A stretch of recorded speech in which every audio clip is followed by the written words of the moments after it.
Good morning, everybody. Today is June the 4th. It's 9 a.m. Eastern Time, and you are live with the Retail Doc. So do me a favor and type in where you're joining me from. Why do I say that every week? Well, every month. I used to do this every week because it's always interesting to find out you are part of a global movement, a global amount of people who are coming together to find out how to do their retail business better. And so if you've got roughly 15 or 20 minutes and you want to spend some time with me, just type in where you're joining me from and let's have a dialogue. I have a little bit of a change up today I want to get, but until I see more people are involved, I want to wait. It's going to involve a game. Now, even if you're watching this on replay, you can still participate. One of the most important skills that you can develop is to get the synapses in your brain to fire when you want them to be. That keeps you involved, it keeps you thinking. And more importantly, when a customer says something, you can be authentic and genuine and you're right in the moment instead of, hi, can I help you find something? And then complaining to your friends, boy, it sucks to be me. And the way that happens is your mind is always working. It's always firing off. It's always in. So how many of you would like to play a game with me today? Just type in there. If you're too nervous to type in where you're joining me from, do you want to play a game with me today? So just type in there. Let me know. Nancy, glad you're here this morning. Glad you're here. Wonderful. Welcome, Sally. Welcome, Bakar. Thanks, Donna. Nancy, again, the more of you join in, Heidi from Killington, I don't even know where that is. Thank you. Salani from India. Great. We have a lot of people. So who wants to play a game? Here's the deal. The best you can do it, as I say the question, sometimes people have given me 4 or 5, lines. I want you to reframe it as if it were a gardening question and then put your answer in the comments, right? So I want you to kind of mix up the way that you think about it. And I think it'll just be fun. So I thought we would start off with an easy one here this morning from the archives. This is from 4 years ago. And Sabrina had asked, how can I drive people to my page or even just have them see my post without advertising on Facebook? So could you reframe that as if it were a gardening question and then put it in comments? I might say something like, how can I grow the best vegetables without putting any fertilizer on it? That might be a fun way that I might do it. So I encourage you to be thinking about that. Put your answers in as I go along. And the best one who answers from the United States and Canada, I will send you a copy of my new book, 69 Proven Ways to Build Your Retail Store Sales. Each one has got a cartoon. Some of you have followed my cartoons for years. I have a cartoon, then what you should do with it. And then if you want to go deeper, you can actually click on the link. So many of us don't have time to read my books. My last book was 190 pages. This is, I think, 80. And the goal is that you can find something for a meeting. You can find something to talk to your crew about, to do some of a mock session. There's a lot of ideas here. And if you're in the United States, or how to grow potatoes without water. Very nice. There you go, Donna. Bravo. You guys have got the idea. Fabulous. So there you go. And the more of you who can participate, the more fun. So there's 2 ways you can do it. You're going to be listening to the question. What can you change it into? And then obviously, hopefully I have some brilliance to answer your questions because we have about a dozen of them. So let's get going. Again, the goal would be you'd hear it and then reframe it as if it were a gardening question in the comments. The goal is to make it as short as you possibly could. Top fan Bob says, from a store manager perspective, how do I train or make my fellow employees to become more committed? I feel that some employees in my store are overworked and the non-committed workers do absolutely nothing. Can a shift leader mold a non-committed employee, or is it the responsibility of a store manager to build and mold them? I don't know how you're going to do that in the gardening, but I'm looking forward to seeing what you will come up with, folks. So I would say the only thing that really works, Bob, is you have to share why you're committed and then tell some stories about how you've taken what you've learned and been able to do things over the years. I would certainly ask questions, what are your goals? What are you trying to do? What's your ultimate goal? The trouble is that if they just want to say, oh, I just want to have a job, I just need this job to pay bills, they're really setting themselves up for a life of being non-committed and hoping somebody else is going to make their day. And you have to kind of show them that, if you want to, doesn't matter, be the next brain surgeon, get your degree, have a family, whatever it is, the skills you learn in a retail store, the more you can learn them, the better you're going to be at what you ultimately want to be. So this serves you well to actually be engaged in it. That's all I can say. My own personal experience when I've worked with great crews is the more I can find out about them and I can show them how if they do this, they get more of what they want, life is easier. If we don't connect those dots, I think life gets harder. All right, let's see what we got here. We got Nancy. How can I convince my pea vines to climb the trellis? Oh, very nice. I love that. Baushra, how can I make my cow become a cowboy? Nice. And Donna was very close with how to train a vine to grow vertical without a trellis. All right, this is great. You're entertaining me. Thank you. Oh, wait, Denise, I have one more. How can I keep bad weeds from ruining my garden? Oh, I love this. I may have to do this every week. It gets me very excited. So thanks for playing along. All right, so here we go. Tom says, I own a gift store and a local flooring store just came in and purchased 10 $25 gift cards. She gives them out as a thank you to her customers. I'm not sure any stipulations, but I'm sure it's a minimum purchase. It's my understanding that she buys these gift certificates from her favorite stores, and it just happened. So I haven't made it to her store to thank her, but I'm thinking of a way to do something similar to support and promote another local business. My average sale is most likely much less than hers, but maybe a gift card to a local coffee shop, ice cream place set up for a certain purchase. So, Tom, first off, I'm a little unclear. So, good luck, gardeners. What's that question? Uh, I don't know if you're thinking about thanking the flooring company person. I'm a little unclear here, but I think a written thank you goes a very long way. I think you could certainly send a little flower to, thank them for it and help them get publicity. So you could mention it to your local newspaper and say, hey, this merchant came in, they did this. This is what's great about merchants working together. And then you might, if you have one that you want to do, you could say, in fact, I'm doing with this, and we're hoping more merchants will pass it on because that's what makes the community enter the name of your community. So exciting to live in. We take care of each other. That's the story we want to hear, right? So I think that's what you're saying. If you're saying you're thinking about going something similar to support and promote another local business, the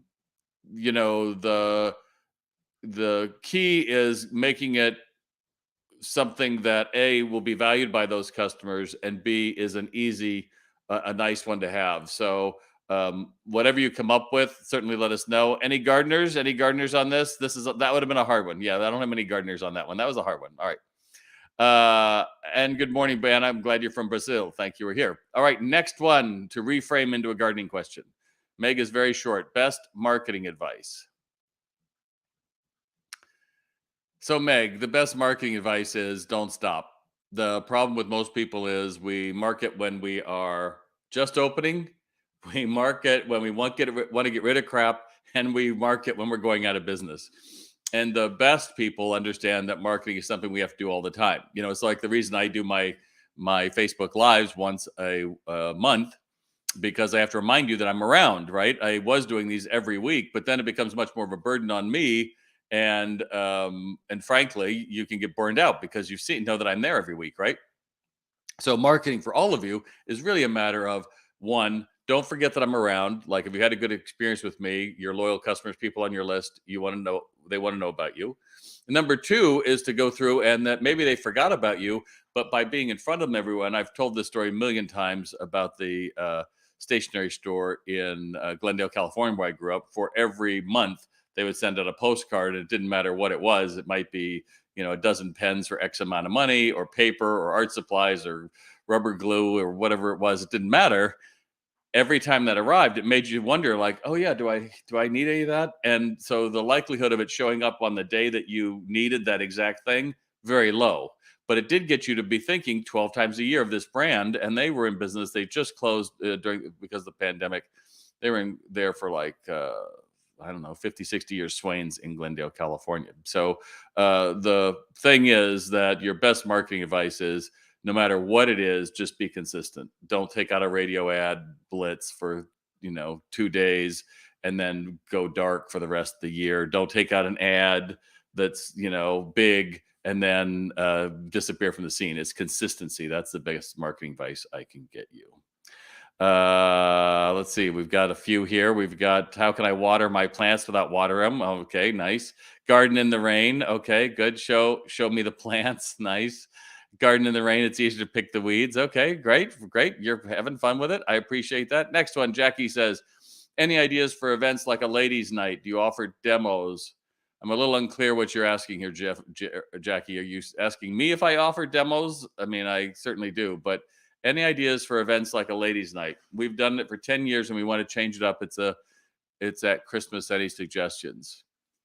So, Jackie, if you want my suggestions, I would go. I don't know what you do, but I would certainly have a couple of guys in dressed up in tuxedos with well, maybe shirts off. That might not be a bad idea, but with champagne and to doll it up and have fun with that. That would be one way. Go really classy that way. You could do another one where you're gonna have them do something like learn how to do plumbing or something. Again, there's a million things you could do where you're going to teach them something and then find out how to pivot. I know you're doing it at Christmas, and any suggestions? I think the big idea of Christmas ladies' night is always that you're going to go through and showcase all the things you have.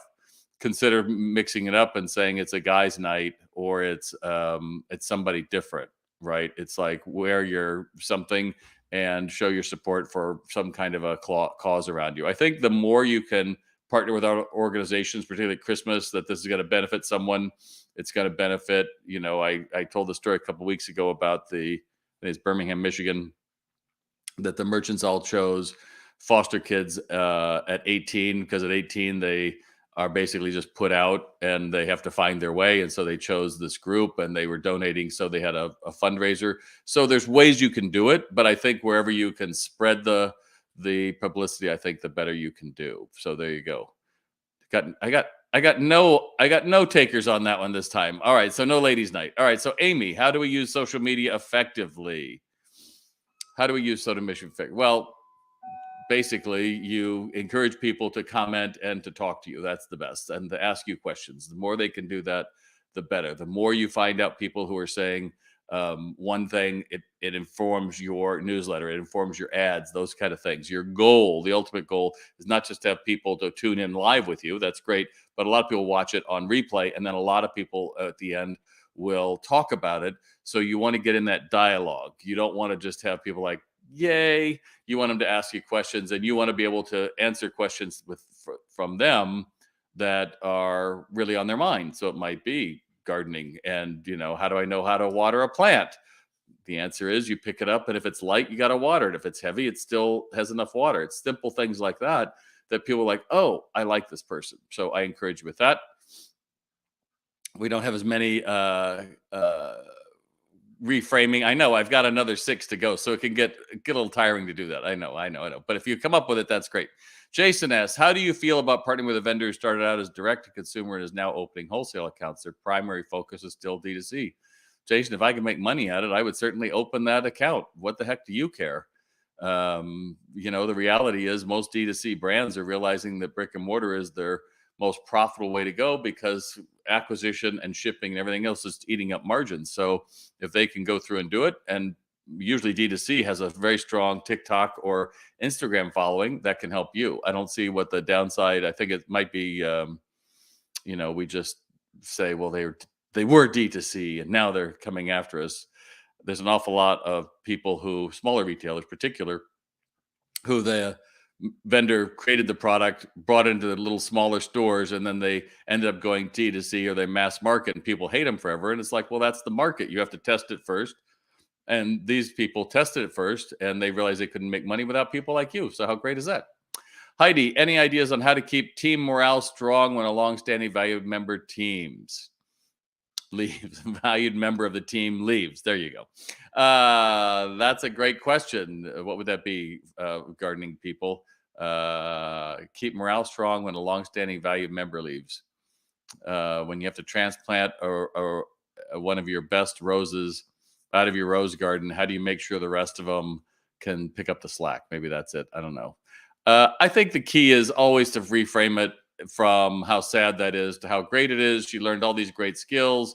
She's moving on. Her great story, but also what about their great stories too, and focus it around them and the positive things that they're able to do every day. I just think you have to reframe it from, oh, she's gone, which nobody wants, but to be thinking of, oh, well, um, if she can do that, well, what could we be doing? And then be thinking about what they're ending up doing, because let's face it, nobody stays uh,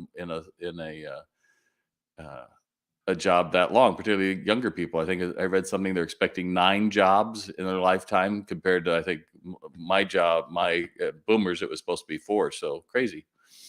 Millie says, what are your 5 best tips for making a memorable customer experience? Number one is to use your head.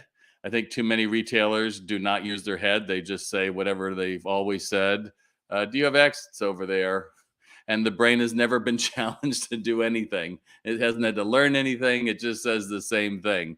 I think you have to connect with them on a personal basis. You have to find something in common. You have to make them feel valued in that one moment, because people who feel they matter buy. Those who don't leave. That's 2.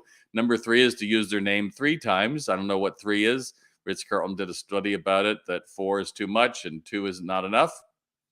But whenever you can find out their name, use it 3 times in the conversation. And most importantly is train your employees. I mean, we have literally tens of thousands of people around the world that I'm training right now virtually on how to engage a stranger, discover the shopper, and make the sale. It's a long, detailed process. It's not a quick fix. It's not a once and done. Oh, we're over and done with it. And obviously, the fifth thing is to make a memorable customer experience. Get Sales RX, because we'll take you about 6 to 8 months to just get the core curriculum learned. But when they do, sales rise an average of double-digit increase by 83% of our users. I don't know anybody else that can say that. I don't know anybody else that has the commitment and the training that we have, much less the depth of clients that we've served over the years and the results we've got. So if you're serious about it, you should certainly check out salesrx.com. And if you don't, well, good luck, because most of you will just say, oh, I understand what Bob's saying. Yeah, I don't care if you understand it, because knowing doesn't equal doing. If your average check is 1.1 items per sale, you have a problem, because nobody walks into a store and says, yes, do you have this green pen with a white tip on it? Oh, yes, it's right over here. Anything else? No, that's it. Yay, I did it. You did nothing. That's what Amazon, I could have done that at Amazon. The question is, did you end up getting the pencil? Because not always do we want a pen. And did you get the Post-it notes? Because a lot of times, you don't need a full sheet of paper. Did you get 3 items out of the sale instead of just that one? Because you're just selling one item, that doesn't scale. It's too much effort for you to market to somebody to get them to come in one item. So there you go. Good morning, Bonnie. Glad you're here. There you go. I like that, Nancy. How do I cultivate more knockout roses? I love knockout roses. They're great. They don't give a dang how you treat them. They just kind of do it. By the way, if you like what I'm saying, give me a thumbs up, give me a love, give me a like, whatever platform you're on. I would appreciate it. I've lost the name on this question, but any thoughts on handling unattended children sent to look around while their parents order lunch? Very simple. Give them some bubble wrap and have them walk around and to go from there. So that would be it. So any thoughts on handling unattended children sent in to look around while their parents order lunch? How do you handle weeds while you're planting a garden? Maybe that would have been the question in a garden. I don't know. Kate, best advice for a new store owner: no expectations, just growth to previous high points. I just think new store owners, the number one thing is all about the customer. Everything else can wait. When you're open 9 to 5, you are on the floor 9 to 5. If you have a new store, you will do anything somebody asks. If they ask you, where's the best place to get a pastrami sandwich? You stop everything, you Google it, you ask your friends, you do anything you can. If someone asks for something and you don't have it, you say, I tell you what, let me get your name and number and I'll get right back to you this afternoon. Everything is focused on that customer, and billing and cleaning and all that other stuff you can do once the shop is done. And you have no time to congratulate yourself, take long lunches, bring the kids in, not show up some days, show up late, all that stuff. It's all about the customer. It's all about modeling what great customer experience means to your crew. I hope that helps. Donna, any ideas on how to maximize the use of AI technology to help our business grow or become more efficient or just get there? That is a ton of things. Donna, I did a whole webinar a couple of months ago on how to use Chat GPT to market your business smarter. AI technology, we're just in the start of it. It comes down to the prompts. I just say anything you can do, just go to Chat GPT, pay the extra $20, get the 4.0, and just start figuring it out. The prompts is the key. So a lot of times I might write something and I'll write it and then I'll say, wow, this sounds awfully technical. So I'll write, explain this to a fifth grader. And then I read it and it's like, that's too little. And I'll say, no, explain this to the seventh grader. And it's like, that's really great. Now add some more details or add some bullets or something like that. And the more you get used to it, the better it is. But it's not a substitute for anything. I just think of it as a very quick way to reorganize your thoughts. And the danger, going back to what I said to you at the beginning, to use your synapses, the problem with AI is we don't use synapses. Basically, you're giving it over. It's a lazy person's way to do things. In some ways, it's a great way to format ideas really quickly, but that's the danger that we are all afraid of, is that if kids are just going in and they're putting in the right prompts and the thing is spitting out the report and they don't really read the book and they don't ever understand why this goes here and here, we aren't teaching the brain to learn. We're teaching the brain to go into sleep mode more and more. And that's the same thing I was talking about at the beginning of the broadcast 20 minutes ago, that if you want to give great customer service, you got to use your brain. That means you're playing games. Somebody comes in, they're looking, they're looking for this pen, and you say, but all you have are chickens and something else, and get the brain to start going, well, there's no way you could do it. Great. Well, what if that was, you had to sell a chicken and all you had to do was this one guy walking and asking for a pen, and get the brain going like, I don't know. That's great, because now you've got the brain trying to figure this out and say, what will we do? And there's no point to having, oh, it's a right or wrong answer. What you care about is, did the brain have to think differently? That's the key. So AI doesn't do that. AI says, hey, I've got 10% of the world's internet all here. This is the way information is organized. I would put it out that way. So be careful how you do it. Donna, sorry, I'm 60. I'm not used to AI. That's pretty funny. The thing about AI is you just try it. You can't break it. So, I've given plenty of examples on that in the webinar, and I might do another one for the fall. Shannon, how do we reach people nowadays? Print has been dead for a long time. People don't listen to local radio. Our older customers have Facebook, which has been pretty good, but younger customers don't. What now? TikTok videos. Well, Shannon, I'm too old for TikTok videos, and my audience is not on TikTok. I can do it. I can fill up my time. I've done that. Try to make quick videos, like hope something happens. But the reality is they're not going to buy my merchandise. They have no interest in retail sales training. I'm not Doja Cat or Nola Dog, the golden retriever that does amazing stuff. I am a retail consultant. I think it's in some ways the same way.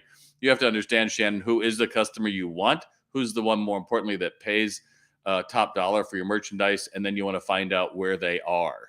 So that could be, instead of just throwing money out the window, you say, how could I do a joint promotion with a local car dealer? If, let's say, the car dealer, that's the ton of cars that they have, or maybe there is something with a local bank, or there's other ways. But the thing most people forget is, one, shoe leather is very important. Going around and introducing yourself to your Main Street friends and community, let them know what you sell and what you're doing, and encourage people to do the same, as well as just making sure that you go through and you are visible wherever you can, that people understand, oh, that's them.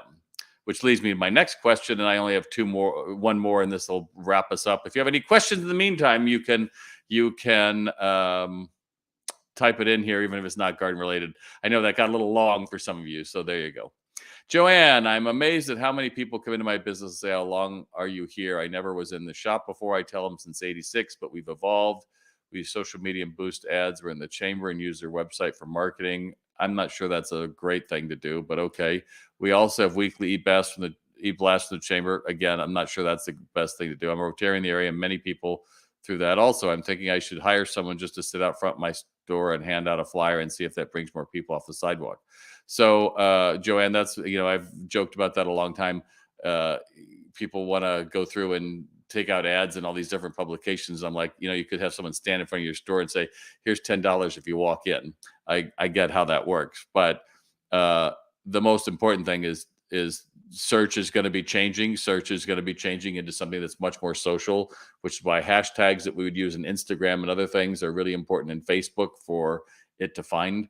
That's going to be really huge. And websites are going to be actually less important than they were because the main search engines, Google and Bing and Yahoo and all them, are going to be using AI and serving up everything that's on your website right on, which is like everything I've written, all those 1,000 blogs are being harvested and served back to people in AI. I mean, that's just the reality of what we're going through. So the key to all of that, good morning, Lewis. The key to all of that, I think, is to understand that you have to find ways that get in front of the customers that you already have. And as I've said a million times, that comes down to having your own email list, talking to them frequently, going back to what we talked about earlier. How do you have great marketing? It's consistent. And then encouraging them to tell their friends. I think it's a compliment that people say, I've never known you're here. Top fan Alex said right after Joanne, it's always an ongoing concern to have new customers. My business is 83 years old, and we still get people that are finally making it out. Your marketing hits them when they're thinking about what you sell and they came. That's what counts. And if they come back, that's the best. Well, that's kind of it. Exactly, Alex. So I hope you enjoyed what I had to say today. The key to everything, I think, is just deciding how successful you want to be. If you want to go through and you want to, complain about life, well, you know what? It's going to give that right back to you. If you want to think that there's possibilities and wow, maybe we could do this and we could do this, that draws the hope out of you and it brings other people to you. And that's the key of what I try to do as much as possible. I think that's the key. I'm going to look over our answers here. I was going to do it right on live, but there's so many, I'm not sure I can do it so quickly.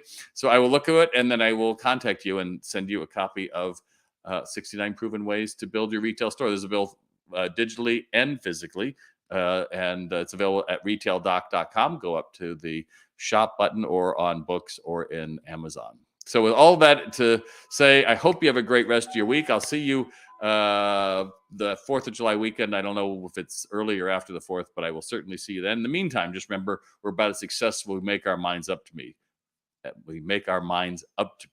I'm Bob Phibbs, the Retail Doc. Thanks for joining me today.